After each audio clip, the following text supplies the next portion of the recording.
अस्सलाम वालेकुम जी, team H की तरफ से आप सबको बहुत बहुत ईद मुबारक। जैसा कि मैंने आपको बोला था कि आज के दिन आपको वो वीडियो मिलेगी जिनका आपने कमेंट्स के अंदर लिखा होगा और उन तमाम वीडियोस को हम कवर करेंगे जो कि आपने कमेंट की होंगी। वीडियो में आगे बढ़ने से पहले अगर आप स्टॉक मार्केट में नए आए, हमारी सब्सक्रिप्शन या हमारी सर्विसेज को फ्री में हासिल करना चाहते हैं तो आज ही अपना अकाउंट टीम एच के साथ खुलवाएं, जहाँ पे आपको तमाम ये चीज़ें बिल्कुल फ्री ऑफ कॉस्ट प्रोवाइड की जाएंगी। मार्केट की अगर बात करें तो दुनिया भर की मार्केट्स इन 2 दिनों में ऑलमोस्ट पॉजिटिव परफॉर्म किए हैं, जिसकी वजह आपका ब्रेंट ऑयल है। ब्रेंट ऑयल इस पूरे वीक नेगेटिव परफॉर्म करता हुआ हमें नजर आया। अगर फ्राइडे के दिन कल मेरे ख्याल से $95 के अराउंड यहाँ से नीचे क्लोजिंग आ जाती है तो it should be very good. हमारी ब्रेंट ऑयल में यहाँ पे नेगेटिविटी देखी जाए। कल की अगर मैं बात करूं तो कल 100 इंडेक्स में जो आने वाला दिन है वो काफी इंपॉर्टेंट होगा कि इंडेक्स की जो इनिशियल सपोर्ट है 173,000 की इंडेक्स यहाँ पे आके रिटेस्ट करे और अगर सेलिंग प्रेशर इंडेक्स ने एब्जॉर्ब करना होगा तो यहाँ से आगे सेलिंग प्रेशर एब्जॉर्ब होना शुरू होगा। और दूसरा 174,000 का लेवल है। अगर हम बात करें तो फ्राइडे की क्लोजिंग इन माय ओपिनियन 173 174 के अराउंड ही बननी चाहिए तो ये इंडेक्स के लिए और हम सबके लिए बेहतर होगा। और जैसे ही 175 को ब्रेक करके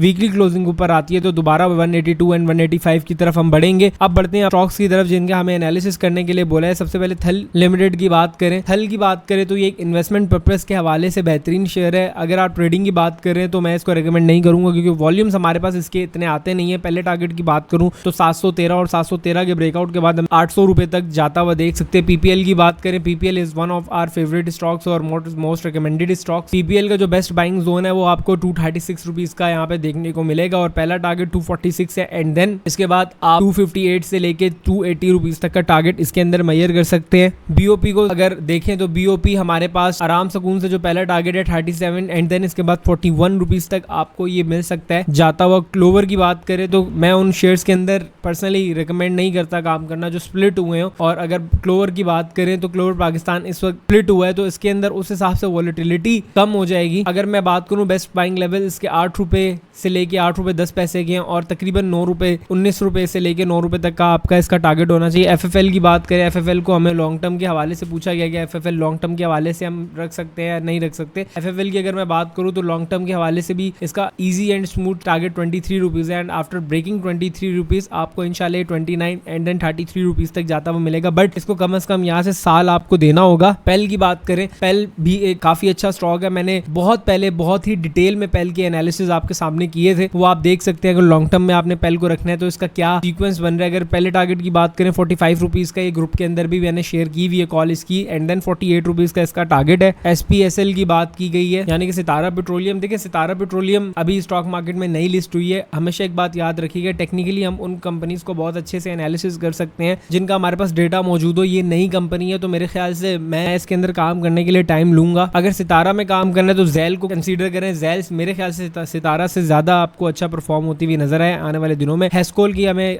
कमेंट आया है। हेस्कोल की बात करें तो हेस्कोल आपको दोबारा 25 एंड देन 28 रुपीज तक जाता हुआ मिलेगा। शॉर्ट टर्म में हम 21 का एसएल रखेंगे। हमारा पहला टारगेट 25 होगा एंड देन 28 रुपीज तक हम इसको ट्रेड करेंगे। यूबीएल की बात करें तो यूबीएल के अंदर अगर आपको फ्रेश एंट्री लेनी है तो तकरीबन आप 423 का ब्रेकआउट का वेट करें। आपका टारगेट 445 रुपीज तक का होगा। इसके बाद पेस की हमें बात की गई है कि करने के लिए पेस की अगर मैं बात करूं भी अभी काफी ज्यादा एडवांसिंग फेज के बाद अभी हमें 10 रुपए पे ट्रेड होता हुआ मिल रहा है। अगर देखें तो काफी दिनों से वॉलेटिलिटी बहुत कम है। मेरे ख्याल से अब ये इसका जोन है एक्यूमुलेशन का और यहाँ पे एक्सपेक्टेड ये है कि एक्यूमुलेशन थोड़ी सी लंबी देखने को आपको मिले क्योंकि काफी तेजी से एक रैली आपको मिली, उसके बाद वही रैली नल एंड वाइट हो गई तो काफी यहाँ पे एक्यूमुलेशन अब आपको होती हुई दिख सकती है। लेकिन अगर जो इसको लॉन्ग टर्म के लिए रख रहे हैं तो उसको जमा करें और अगर मैं इसके अंदर काम करूंगा तो 13 रुपीज के ब्रेकआउट के बाद देखूंगा कि इसके अंदर काम करना चाहिए या नहीं करना चाहिए। अब उम्मीद करता हूँ कि मैंने तमाम स्टॉक्स को कवर किया। अगर किसी का कोई स्टॉक रह गया है तो कमेंट्स के अंदर राइट डाउन कर दे कि ये स्टॉक हमने एनालिसिस नहीं किया या हमारी नजरों से रह गया तो मैं उसको दोबारा से कवर कर दूंगा आपके लिए। उम्मीद करता हूँ कि आपको वीडियो पसंद आई होगी। अपना बहुत ज्यादा ख्याल रखिए। मिलते हैं आपसे नेक्स्ट वीडियो में। Take care. अल्लाह हाफिज।